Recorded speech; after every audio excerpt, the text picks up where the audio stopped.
welcome to I Am Refocused Radio. Once again, we are here today, and just like any other time, I'm telling you, it's amazing Friday. And telling you, I'm just catching my breath, but that's what this show is all about. We have true honor giving you guys blueprints. Our audience, you are the reason why we even have this platform. So thank you for taking time to listen and to watch us online.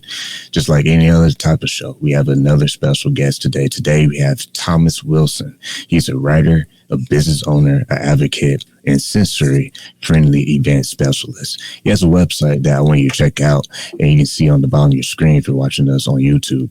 But the website is rhcreativeadvocacyandstorytelling.net.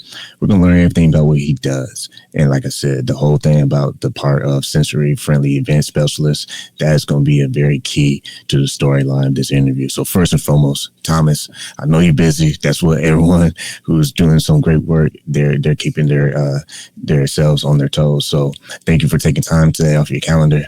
First off, how you doing, man? I'm doing good. It's been a nice, quiet day to myself, and in all honesty, I cannot undervalue that. I appreciate that. And that's, sometimes it's great to take that moment to say, you know what, take a deep breath. We made it through the week. Let's have a little time for ourselves or for our favorite people and friends and family, and let's get on the grind back on Mondays. But I love that, because sometimes you do have to just focus on that self-care, man, because if you ain't got full tank, there's no way you can help other people, man. So let's get right into it. For our audience, kind of paint the picture a little bit about what you do as a writer and as a business owner, and also as an advocate. Absolutely. So I always say I work very largely with the neurodiverse and mental health community, but everything I do, I believe, is rooted in the philosophy and in the idea that we all deserve high quality care, whether or not we have a diagnosis, whether or not we have a lived experience. I know in some people's mind, those two are very different things, but similar. But on top of that, the core of what I do is really utilizing stories as this vessel in order to help the community, help the people around me, but also help those who've either been forgotten or struggled in the school system or had a bad day or even are just seeking peer engagement, access a space that's going to be, so I always say sensory friendly. And I know a lot of people nowadays, when they hear things like sensory friendly, they may get frustrated, they may roll their eyes. But what I mean by that is a space that honors who they are, honors their voice, does not get political, does not get frustrated if someone's confused. It's really a space where we can get together, grow, connect, and not have to worry about, loud jarring noises or intense anger or really the stressors of the day. And so when I do my events, when I do my work, the main focus is really honing in on who we are as people, giving us time to laugh, to relax, and to just be ourselves without worry, without judgment. And my work includes public speaking, writing, advocacy work, all of that, but it also includes working with families, helping people who are trying to access the community, joining in the employment first movement, which is making sure work is equitable where everyone can work, and also really honing in on the idea that we all need the community. I mentioned that I love days to myself, but one of the reasons I thrive at this work is because I also love being around good people. I love to laugh. I love to joke. I love to cry sometimes. And I think that's the beauty of this work, is it can really provide that. When you think about impact and community engagement, you also have a personal story. Prior to all this great success, I believe every individual has their own unique path and story. So kind of talk about some of the challenges that you had prior to all the greatness that you're doing right now, because part of that equation of your greatness comes from some kind of struggle or some kind of, hurdles that you had to go get over. So for our viewers and our listening audience, kind of take us back to some of the challenges that you personally had that later enabled you to do what you're doing now. Absolutely. And I'm Just so the audience knows, I'm not going to go into some of the grittier stuff that I've been through, just out of respect. I don't want anyone to listen to this and have to walk away because of PTSD triggers or anything. But so I always say that my story starts with stories. I've loved stories and storytelling ever since I was, oh my gosh, 2 or 3. I remember always asking my parents to tell me stories or to read books.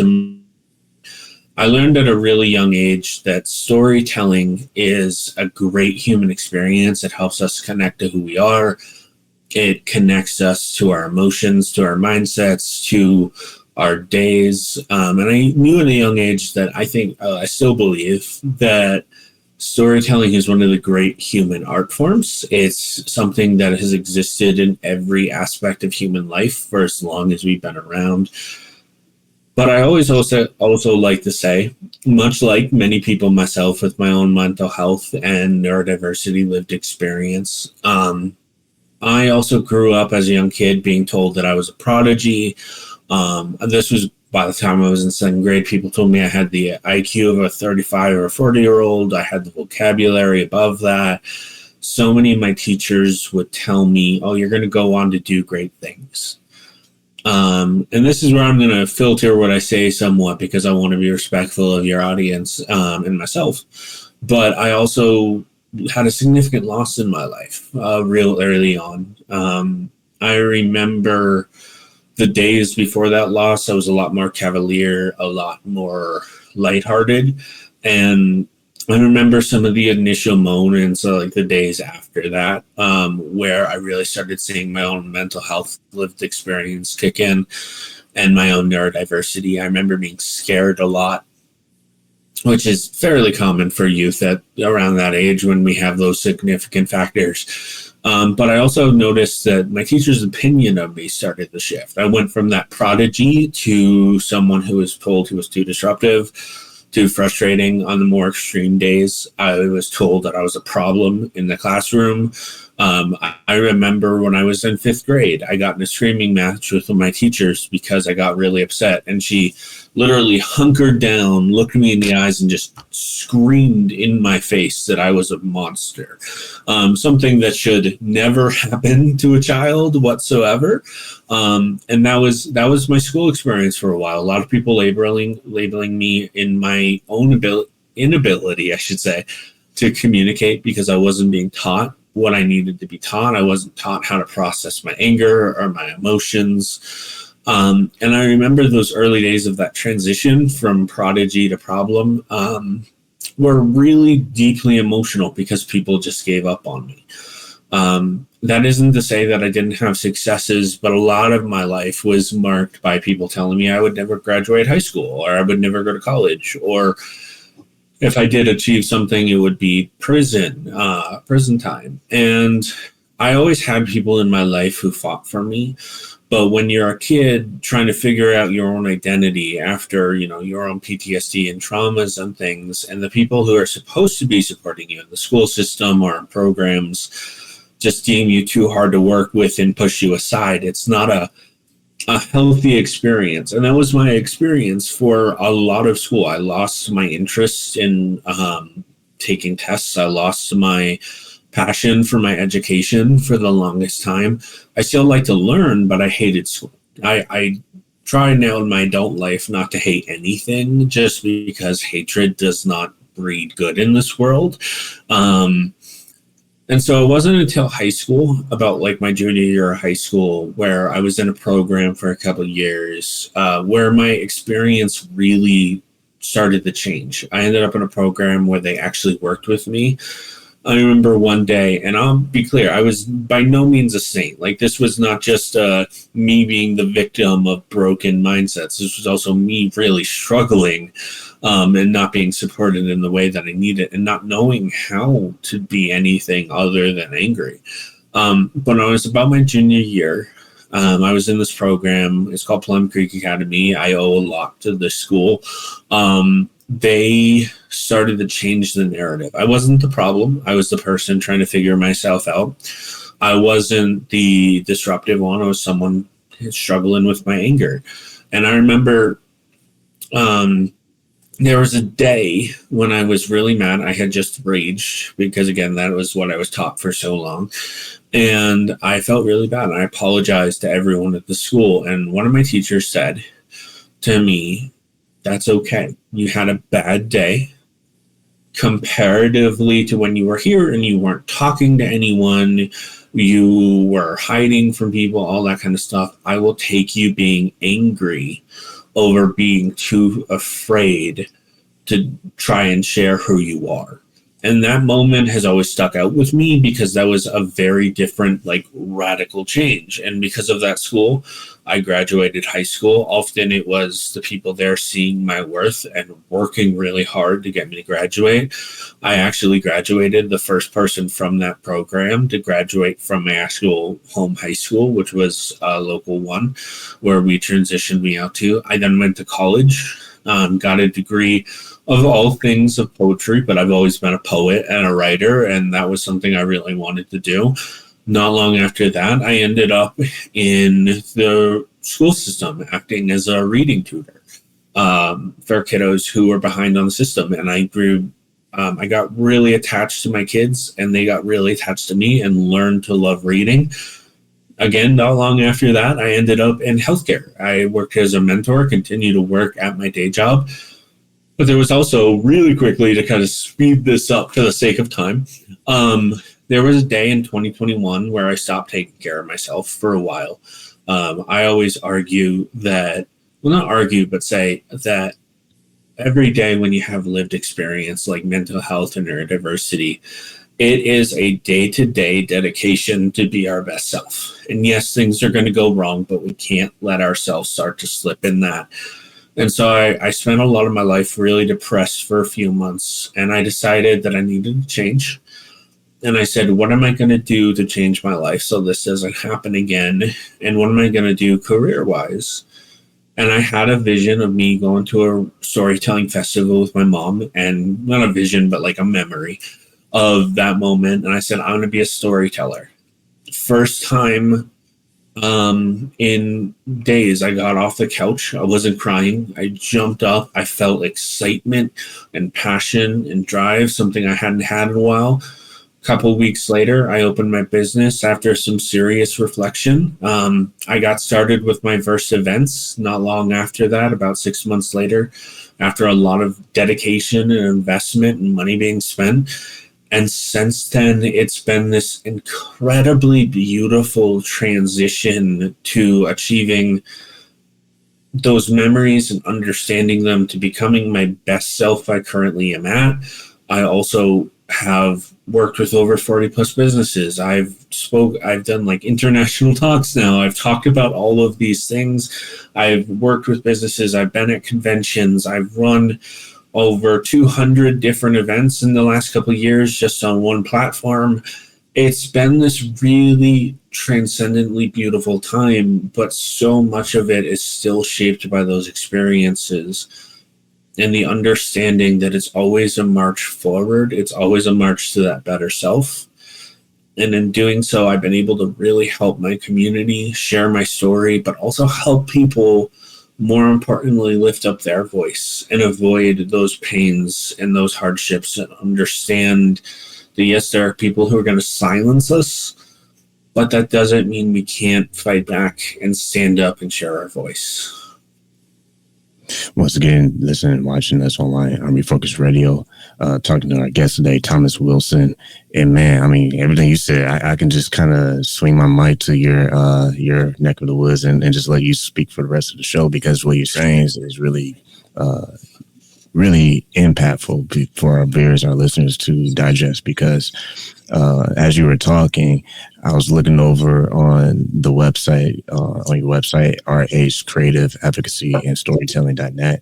And the quote I want to put out there, you kind of already kind of brushed up on it, but be the change you wish to see in the world.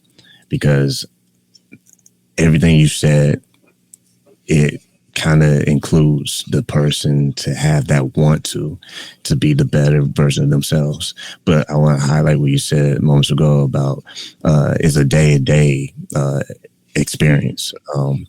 We can't go fast forward into 2 months from now, and we can't just stay in the pity party from 2 years ago. The only thing we have right now in this moment is today.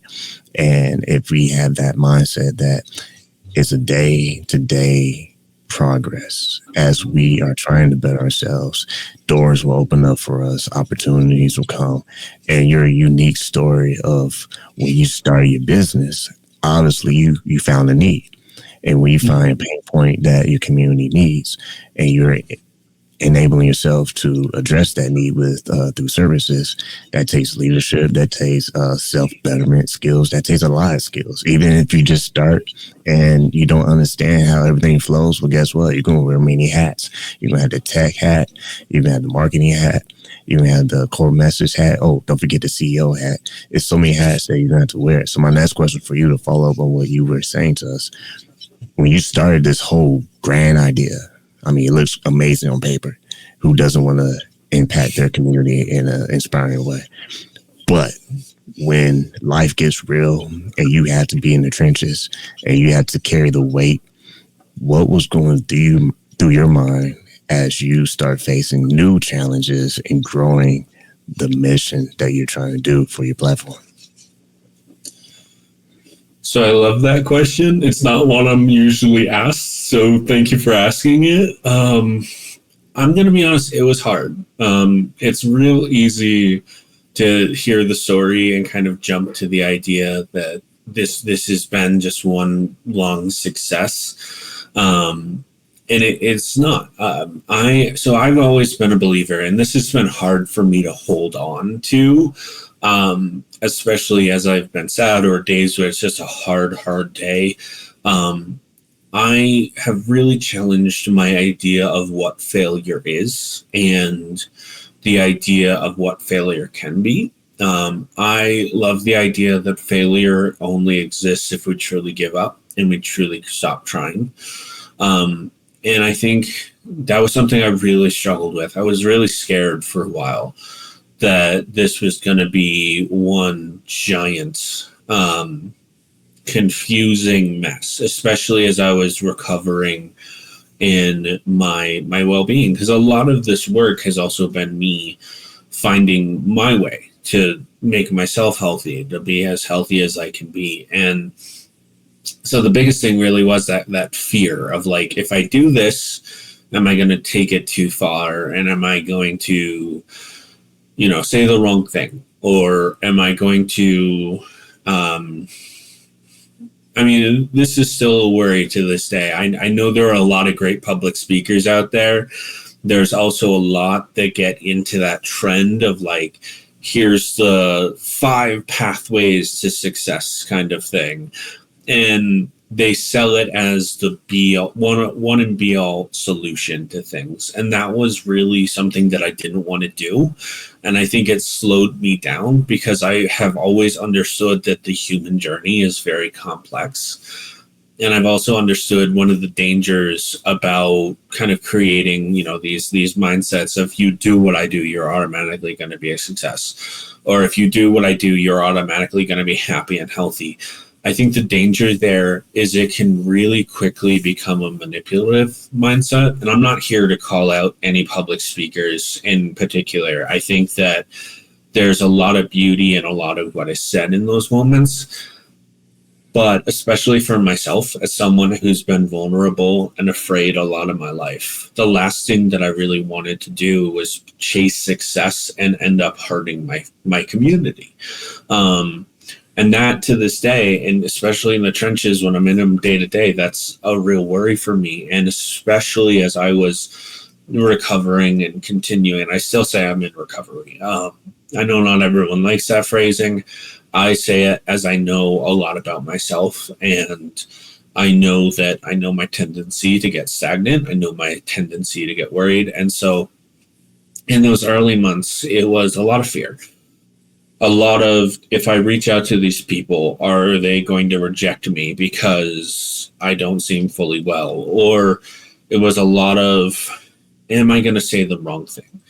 It was also, that was part of the fear of failure. It was also a lot of misunderstanding my talents and a lot of worrying that if I reached out to someone, things would grow too quickly. It was also, I mean, one of the biggest worries I have now, honestly, whether or not I'm in the trenches, is am I going to get too egotistical? Am I going to get really self-serving?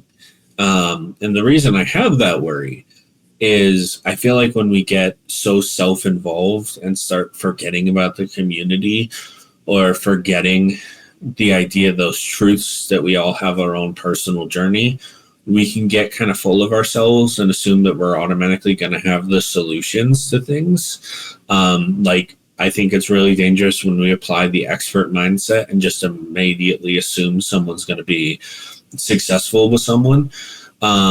Because the reason I have that worry, the reason I had that at the beginning, is I don't want to misrepresent my community. And I'll be honest, I have a very intense self-perfectionism. It's incredibly toxic every single day. And this is something I have to fight to some degree. I ask myself, am I hurting or helping my community by doing this? Am I telling someone the wrong thing? Am I giving them too simple of an answer to a problem? Am I knowledgeable? Am I competent enough to help this person? And if I start diving into that too much, I can very easily destroy myself in my career. But if I don't have enough faith in it, I can also potentially not help someone. So it's a real intrinsic worry. It's a trenches kind of situation I'm in a lot of places. And the last thing that I had way back when that I'm still struggling with to this day, to be completely honest, is what happens if you reach a level of success and something really bad happens. It's a very significant, very prevalent thing. That fear has held me back in a lot of my life. And I think that comes from a place of worry about being successful, about being, the best I can be. And this is something that pulls me into the trenches a lot, especially if someone's having a rough day and they, tell me that I'm doing a terrible job, or there's a parent who's unhappy with something. And I think for me, that's where a lot of my anxiety plays in, like that hyper prepared kind of mindset. But I think back then, and especially when I'm in the trenches, even just today, if it pulls up, the best thing that I try to tell myself is you can't prevent everything from happening, right? You can't prepare, you can't stop all the bad things happening in the world, but you can handle how you respond to them. And I've learned over the years, especially doing this work, people will be far more responsive and respectful if you are a genuinely good person, even if you're getting pulled into those trenches or those worries, or they're actually happening. Being a good, genuine person who is going to take care of your community, if people see that in you and you carry that day to day, you will be able to get through those situations easier. You will be able to fight those problems. You will be able to fight for your community better. I think what happens is sometimes we allow those trenches battles to kind of make us pity ourselves, make us angry, make us upset, and then we hear the praise and we become a different person than we should be. And I think, if I hadn't had so much passion for my community and it isn't translated every day, if it wasn't translated every day, I think that my story would be very different. Everything you're saying is all about storytelling since the beginning of the interview. So once again, listening to On Refocused Radio and watching us online, talking to our guest today, Thomas Wilson, writer, business owner, advocate, and also sensory friendly event specialist. What I want to do in wrapping this up, because time always flies by, we're having fun, is the point is the aim. because you mentioned about if we are positioning ourselves to be a genuine good person for our community, that takes a self decision. Mm-hmm. So we can no longer point our fingers at this circumstance or that circumstance or this person or that person or this policy and that policy or this country or that country or this, you know what I'm getting at, right? At the end of the day, we have to hold up the mirror and say, what am I doing to make a difference? Let's stop asking what everybody else is doing. Because that's so easy. It's so easy to just kind of sit back, relax, and say it's everyone else's fault. But what we should be saying, what am I bringing to the table? I mean, I'm taking an online class, and it's all about philosophy, and some of the topics is about what's the aim? You know, what is good? You know, what is character? What are all those things? Because when you take all those pieces and you start putting them together, that's when you truly understand life is happening. Okay? It's not about, am I going to spend the rest 30 years of my life in bliss and everything's perfect? No. It's like you said, what is your reaction to those situations? What's your reaction when you hit the real life? Man, like, this is going to get real. I have some important decisions I must make. And guess what? You watching and listening to this, there's going to be times you're going to miss the mark. But the question you should be asking yourself is, how many times do I need to miss that same mark? Because that's the problem. That's the problem. How many times do I have to keep going around this same mountain?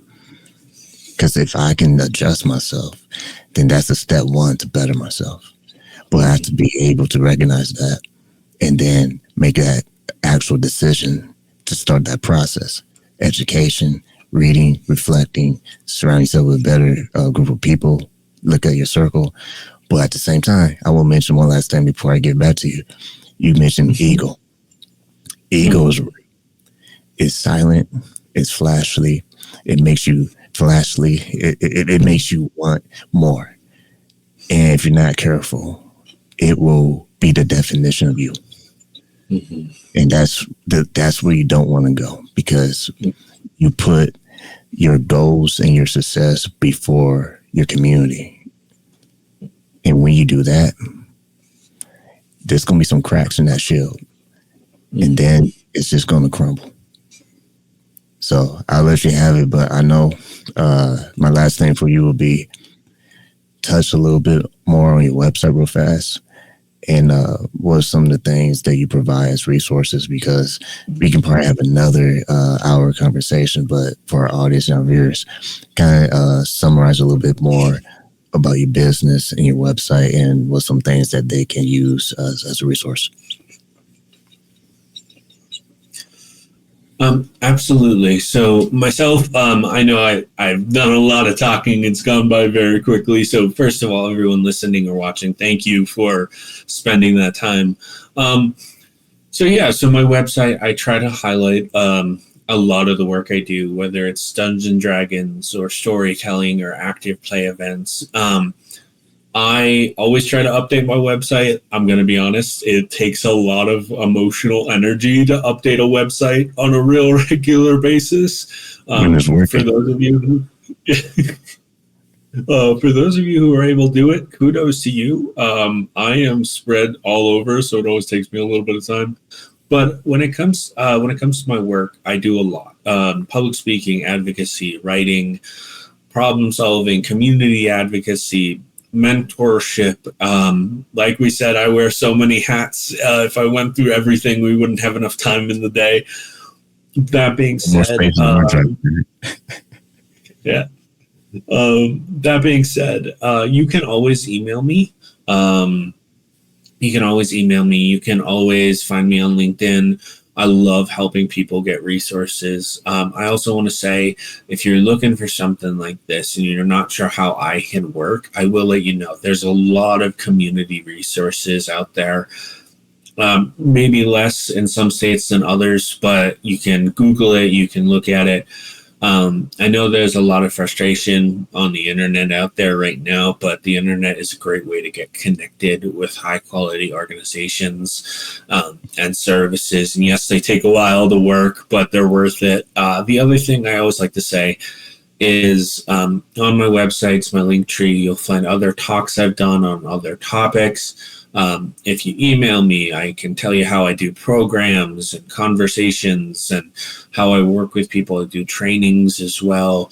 But also, if you're just looking to reach out or learn a little bit more, there's so many great books out there. Local libraries are still amazing resources for people. But on top of that, ask me questions. Ask me how I do things. I know it's scary to ask questions sometimes, especially someone you just heard, either on the radio or on a podcast. But I genuinely love questions. I think they are a real pathway to power. And even if it's on LinkedIn or at a convention, I'd love to meet you. I'd love to have a conversation and explore how we can make this world a little bit brighter. Well, once again, been listening to Refocused Radio and talking to us, not talking to us, but talking to our special guest, Thomas Wilson, all about everything that he does. Go to his website, is right there on the ticker tape. But if you're listening on the radio or podcast, it's RH Creative Advocacy and Storytelling.net. Like always, man, we might have to have you back on because I feel like there's a lot more many topics that we can explore in the future. But like always, want to say to you, Thomas, thank you for your time. Thank you. And I'd love to be back on in the future.